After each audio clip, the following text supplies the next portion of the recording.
अस्सलाम वालेकुम रहमतुल्लाहि व बरकातहू। बहुत ही अफसोस के साथ मैं आज 2-4 रोज़ गुज़रने के बाद में आपके सामने ये बात कहना चाहूँगा कि ये जो हादसा गुज़रा, बहुत सालों की कोशिश के बावजूद भी ये बारगाह हज़रत की बचा नहीं सकी। इसका हमें बहुत ही गम है। मैं सबसे पहले हुबली की अवाम का शुक्रिया अदा करना चाहूँगा, हुबली धारवाड़ के अवाम का, कि उन्होंने बहुत ही सब्र व तहम्मुल से इस मौके पर रहा, वरना बहुत ही कौम को बड़ा नुकसान होता था। क्योंकि हाल ही में जो हादसा हज़रत सैयद शाह वली दरगाह के सामने इंडी पंप का जो मामला होने के बाद में जो बच्चे हमारे आज भी तकरीबन 150 से ज़ायद बच्चे जो जेल वगैरह में केसों वगैरह में मुलविस होकर गुज़र रहे हैं, वो हादसा पेश आना नहीं बोल के ख़ास करके हम लोग भी बहुत ही सब्र और तहम्मुल से काम लिए कि ये मामला गड़बड़ ना हो, दंगा फसाद का मामला ना हो। पहले तो पूरी भरपूर कोशिश किए, यानी कि जब से मामला ये 2012 से जो नोटिस आई थी हम लोगों को, जब से, लेकिन चेयरमैन साहब जो वक्फ बोर्ड के चेयरमैन साहब जो परसों स्टेटमेंट किए, इंटरव्यू किए आपसे, बहुत ही दिल आज़ारी हुई हम लोगों की। हालांकि हम कोई इल्ज़ाम तराशी नहीं करना चाहते, किसी पर भी इल्ज़ाम तराशी नहीं करना चाहते, बस जो हमने किया है बस वो उसका क्लैरिफिकेशन आपके सामने रखना चाह रहा हूँ कि मेरे पास डॉक्यूमेंट्स हैं। 21 जनवरी 2012 को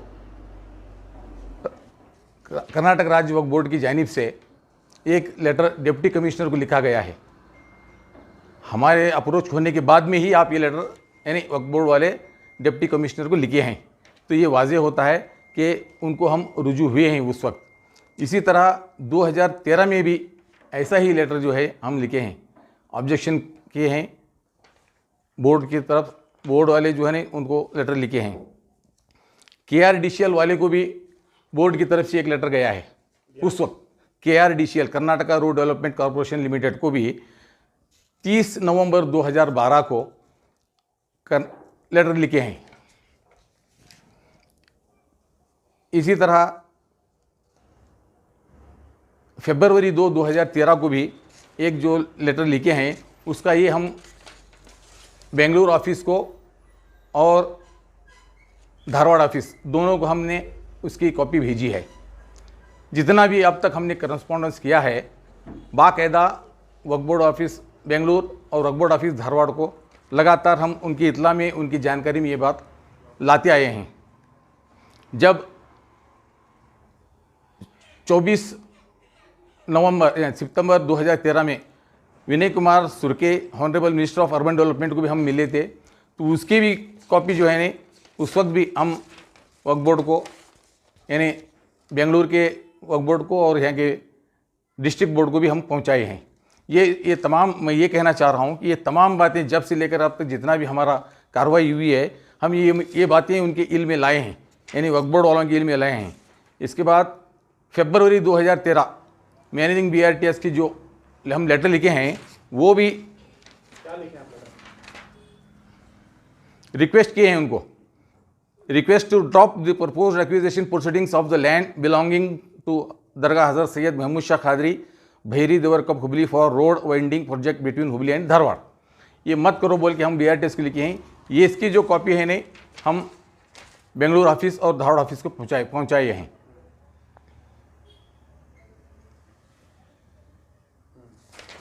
इसी तरह लगातार जो भी हम लोग करस्पॉन्डेंस किए हैं, इसके बाद हम चीफ मिनिस्टर श्री सिद्धरामैया जी को एक मेमोरेंडम दिए थे 22/9/2013 को, 22/9/2013 को एक मेमोरेंडम दिए थे। हालांकि ये सब लोग उस वक्त हमारा साथ दिए, ताजनगर जमात वाले, शांति निकेतन जमात वाले और हमारे भैरी कोप के बहुत सारे नौजवान मेरे साथ वहाँ पर आए, और हमारे हुबली शहर के MLA, हमारे माजी मिनिस्टर AM हिंडीगिरी साहब, इसी तरह बहुत सारे जो कायदीन हैं पूरे, यानी कांग्रेस पार्टी से जो बिलोंग्स रखते हैं, पूरे कायदीन हमारा साथ दिए। इसके साथ साथ जनता दल के रहने के बावजूद कोन रेड्डी साहब भी हमारे साथ सिद्धरामैया साहब पास है, वो भी जो है नहीं उनको सीएम को जो मिल के हमने दिए वो भी कॉपी हमने वक्फ बोर्ड बेंगलुरु को भी दिया, धारवाड़ को भी दिए हैं। ये सब बातें हम उनके इल्म में लाए हैं। संतोष लाड़ थे उस वक्त honourable minister for information and infrastructure, और वो जो है नहीं हुबली धारवाड़ के इंचार्ज मिनिस्टर थे संतोष लाड़। उनको भी 21/9/2013 को हमने एक मेमोरेंडम दिया था। वो भी कॉपी जो है नहीं हम लोग बेंगलुरु ऑफिस और धारवाड़ वक्फ बोर्ड ऑफिस को सबमिट किए हैं। इसी तरह डीसी को जो हमने लेटर लिखे थे, डीसी को जो लेटर लिखने के बाद में जो कॉपी है सेम वही हम बार बार सबके पास वही रिपीट कर रहे हैं, request to drop the proposed acquisition proceedings of the land. ये हर जगह सबके पास भी जा रहे हैं। ये जो कॉपी है जो हम वक्फ बोर्ड बेंगलुरु और धारवाड़ को हम पहुंचाए हैं। रिक्वेस्ट क्या थी आपकी? Request to drop the proposed acquisition proceedings of the land belonging to Dargah Hazrat Syed Mohammed Shah Qadri Bhairidevarkoppa Hubli for road widening project between Hubli and Dharwad. इसी के ताल्लुक से बार बार, और उस वक्त वर्ल्ड बैंक को भी हम, वर्ल्ड बैंक वाले इन्वेस्ट कर रहे हैं बोल के उनको भी एक अर्जी लिखी थी उस वक्त।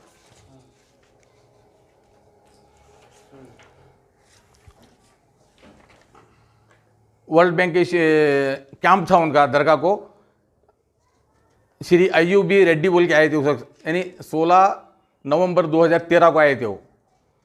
तो उनको भी यही लेटर दिए थे कि तुम्हारा बड़ा इन्वेस्टमेंट हो रहा है इसके अंदर, ये मज़ार शरीफ हज़रत की ये अवॉइड करके तुम्हारी तरफ से उनको बोल के अवॉइड करके तुम ये प्रोजेक्ट करे तो अच्छा होगा बोल के यहाँ तक उनको भी बोले हम लोग, उनको भी रिक्वेस्ट किए। इसके बाद 20/9/2019 को कर्नाटका स्टेट बोर्ड ऑफ औकाफ की जानिब से सीएओ को लेटर गया है, उनके तरफ से ही गया है। क्या डेट है ये? 20/9/2019 जी। उसके बाद उन्हीं की तरफ से यानी कर्नाटक राज्य औकाफ मंडली की तरफ से 4 अक्टूबर 2019 को भी डिप्टी कमिश्नर को एक लेटर गया है। देखो ये भी रिसेंट है।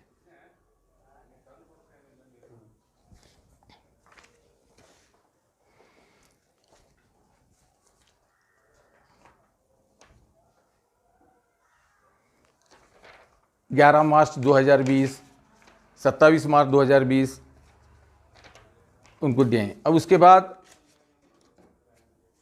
अगस्त 30 को भी एक हम लेटर दिए हैं वक्फ बोर्ड ऑफिस को। 2022 का ये 2000 अगस्त 2022 को दिए हैं। ये चीफ एग्जीक्यूटिव ऑफिसर को दिए हैं साहब, चेयरमैन को भी है साहब।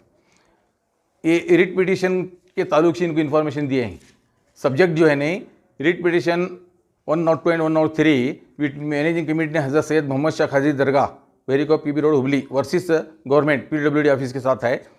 इसमें जो है ना इनको इम्प्लीड होने के लिए हमें ये करें साहब। मैं चाहे तो आखिर में तुम ना एक सेट जेरोक्स का दे देता हूँ, आप तसल्ली से देख ले करके इसकी इतला दे सकते हैं साहब। इम्प्लीड होने के लिए आप 2022 में दिया है रिक्वेस्ट जी। इम्प्लीड होने के लिए कब दिए हैं आप रिक्वेस्ट? वैसे तो शुरू में भी बोले हैं हम लोग, सीईओ साहब यहाँ जो हमारा जो अप्रोच था वक्फ बोर्ड धारवाड़ को था।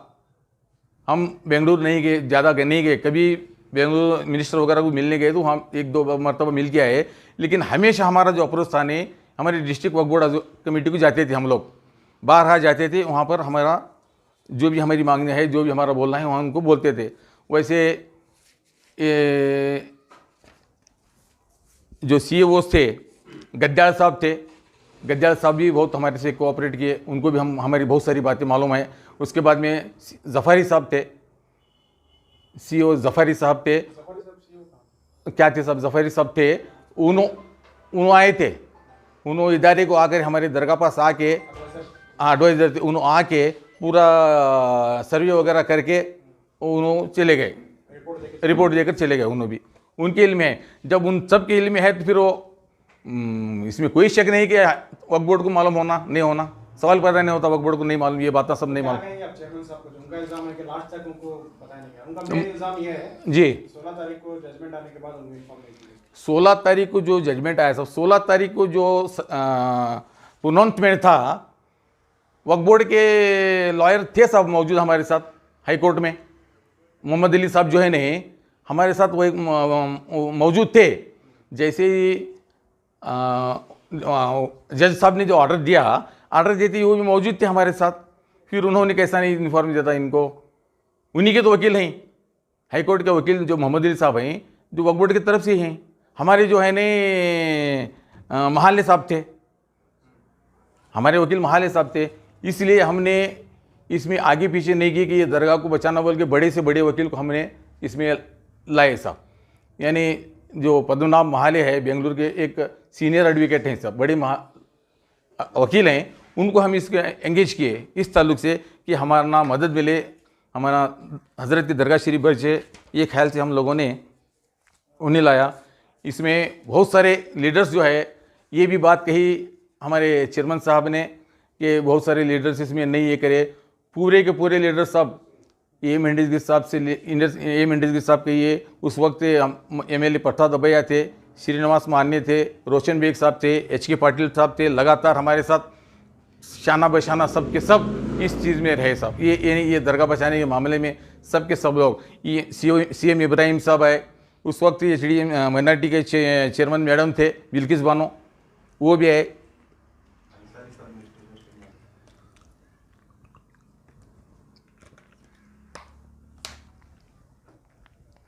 तो कहाँ गलती हुई सर?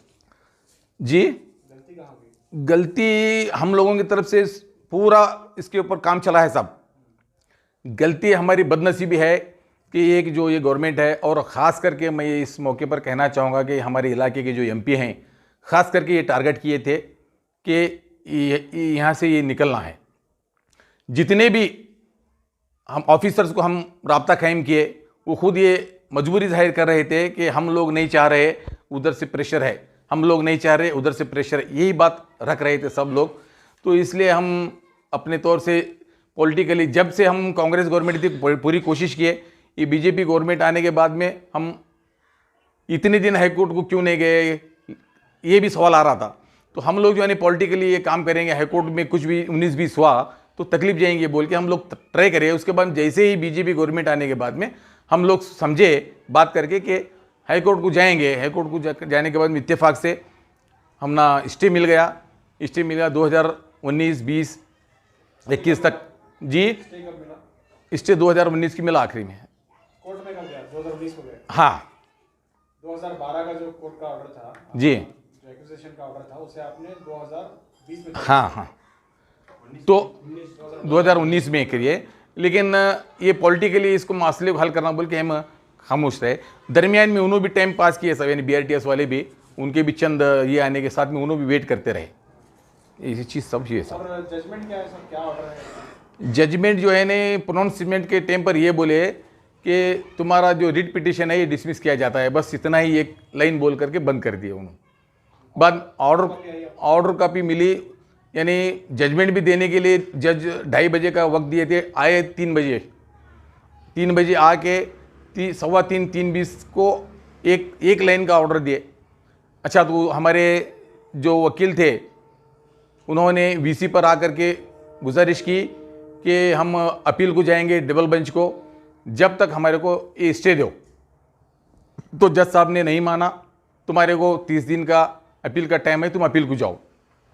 तो हमें अपील की तैयारी करने के लिए दूसरे दिन, चाहे कि ऑर्डर मिले नहीं मिला, ऑनलाइन लेने की कोशिश की। ऑनलाइन में भी लोड नहीं किए थे, जब तक वो लोड नहीं करेंगे हमारे को प्रिंट नहीं मिलता। इस हिसाब से शनिचर को भी नहीं मिला, इतवार को भी नहीं मिला। पीर के दिन लोड किए, पीर के दिन कॉपी लेकर के हम पहली फुर्सत में मंगल की सुबह 6 बजे यहाँ से रवाना हुए। महाले साहब को मिल करके कागजात दिए, वकालतनामा दिए, और जो भी इंफॉर्मेशन उन्होंने पूछे थे दे रहे थे। लेकिन यहाँ जो है ने उन्होंने ये तय कर लिए थे कि इनको कुछ भी ये करने का मौका नहीं देना बोल के यहाँ तैयारी शुरू कर दिए। यहाँ के जो DC GC वगैरह थे, पुलिस कमिश्नर वगैरह थे, वो अपनी कार्रवाई के लिए गड़बड़ शुरू कर दिए। हम वापस हुबली पहुँचे नहीं थे कि उन्होंने पूरा दरगाह के पास चकबंदी कर दिए थे बंद करके। कंपनसेशन का अमाउंट आप लिए? जी नहीं लिए। उस वक्त तकरीबन 2 साल पहले उन लोगों को नोटिस दिए थे कि आप कंपनसेशन ले लो बोल के। हम बोले नहीं, कंपनसेशन की हमने ज़रूरत नहीं है, दरगाह बचाने की हमने ज़रूरत है, दरगाह बचाइए बस। नहीं लिया आपने? नहीं लिए, बिल्कुल नहीं लिए। और कुछ कहना चाहेंगे? जी बस यही कहना चाहेंगे कि जहाँ तक मेरी सोच है, हुजूर की और अल्लाह की मर्ज़ी से जो कुछ भी हुआ है हमें मानना पड़ेगा। लेकिन बस अब जो है आगे की बात संभाल करके, यानी ख़ास करके जो माइनॉरिटीज़ को मुल्क भर में तकलीफ़ हो रही है, ये तकलीफ़ नहीं होना। हाल ही में हमारे हुबली में एक हादसा पेश आया, जो सब लोग सफ़र हैं, पूरे बच्चे तकरीबन 150 बच्चे, उनके माँ बाप वगैरह परेशान हैं, वो निकल नहीं पा रहे। उनको जो NIC कोर्ट वगैरह ये सब में केस डाल करके तकलीफ मिला दी। ऐसा कुछ हादसा पेश नहीं आना, इसलिए सब्र और तहम्मुल के साथ रहना है हम लोगों को, किसी को तकलीफ़ नहीं होना है। और इसका जो भी आगे की कार्रवाई है सब मिलजुल के करेंगे तो बहुत बेहतर रहेगा। और है हर फर्द अपने अपने तौर से अलग अलग बातें रख रहा है। मैं हाथ जोड़कर दरगाह कमेटी के चेयरमैन की हैसियत से गुजारिश करना चाहूँगा सबको भी कि इसे इख्तलाफात मत लाइए, इसे बदज़हनी मत कीजिए। तमाम अपने अपने तौर पर जो समझ रखते हैं, सोच रखते हैं, अपने अपने मान करके जो होना है वो हुआ है, आगे के लिए अच्छी सोच रख करके आगे बढ़े मिलजुल कर।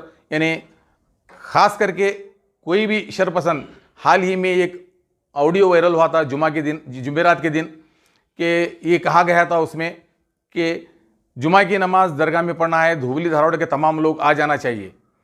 तो जैसे ही वो क्लिप वायरल होने लगा, DC साहब ने, पुलिस कमिश्नर साहब ने मुझ नाचीज़ को बुला करके कहा ये आपकी तरफ से नहीं। मैं बोला हम नहीं, हमारे पास मस्जिद अभी मौजूद नहीं है, अफसोस है कि मस्जिद शहीद हो गई है, नहीं है, हम कैसे बुला सकते हैं। तो फिर क्या कहना चाहेंगे? नहीं, हम उनसे गुजारिश करना चाहते हैं कि यहाँ पर जुमा की नमाज के लिए मत आओ, जगह नहीं है, अपने अपने मोहल्लों में पढ़ो, वरना आने के बाद में गड़बड़ हुई तो फिर हमने खदशा है कि लॉ एंड ऑर्डर होने के बाद में हमारे लोगों को, हमारे बच्चों को तकलीफ होगी और सफ़र होगा।